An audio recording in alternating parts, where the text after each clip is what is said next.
for change, when you understand how the system's working, what can you do to make change? I think as citizens we have an obligation to not just learn about our government but advocate when it's necessary. I personally joined the League of Women Voters when I was 18. I was quite an eager political science student at the time, and I've been around a while.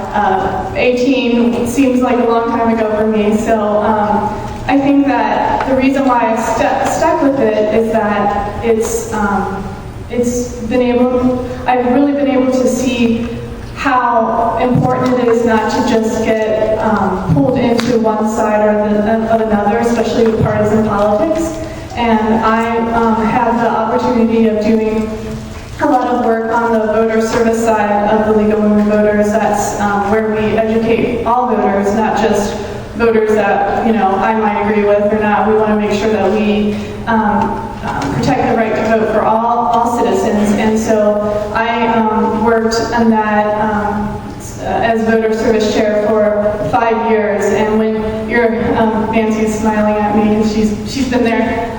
When you're a voter service chair at the League, you are not able to support issues that even the League is supportive of. So, I think it was really great for me early in my career to have the opportunity to step away from just working, just thinking of in terms of this is the wrong side, that's the right side, and I've been very grateful to have the opportunity to think about things differently because, as a political science student, I was taught campaign management, and when you're trying to win, as we all know, when you're trying to win a campaign, all that matters is, getting the votes. And so when you step back and really think about what's good for the public, what's kind of more, what am I trying to say here? It's a bigger, complex issue than just my ballot issue gets voted on. It's what's good for the public. And I personally think that all sides really, when you have impassioned citizens, even if you don't agree with them, I mean, how great is that? Not too many people, unfortunately, really care about the public policy side of government. So whenever we have impassioned citizens, I think that's great. Just to talk more about how the League works, I was looking at this flyer that we were given,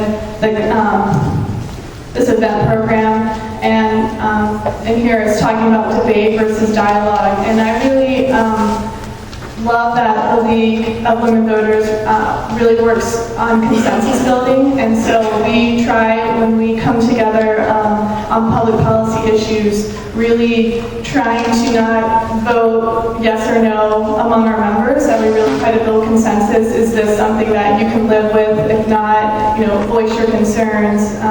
But the League is multi-issued, and if you look at our policy program, I don't know how many pages it is, but it's quite big. And what's great about the League is we came to that not just partisan, not just using the partisan crutch on, well, this is what one side told me to vote for, but we really came together as grassroots members to develop that set of programs, those policies that we support.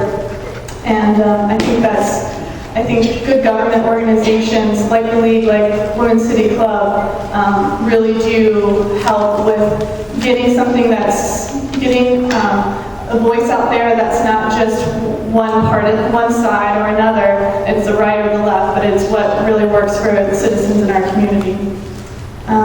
And I think that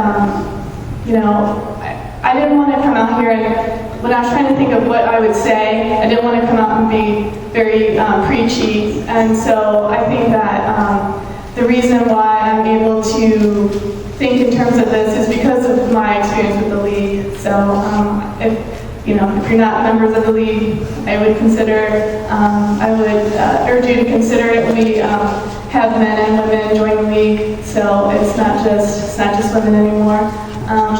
And so I think that's pretty much all I have to say. One thing I want to talk about lastly is our program on electing the president, where we're working with Cincinnati Public Schools and other schools around our community to really talk about the political process that happens with the presidential election. And I think the presidential election is such a great example of how, this day and age, the transfer of power is not peaceful in a lot of places in the world, but in the United States, we really have that capability of still doing that peacefully. And so we really want to encourage our young people, our students, to realize how precious we have the opportunity to do that in America. So, thank you.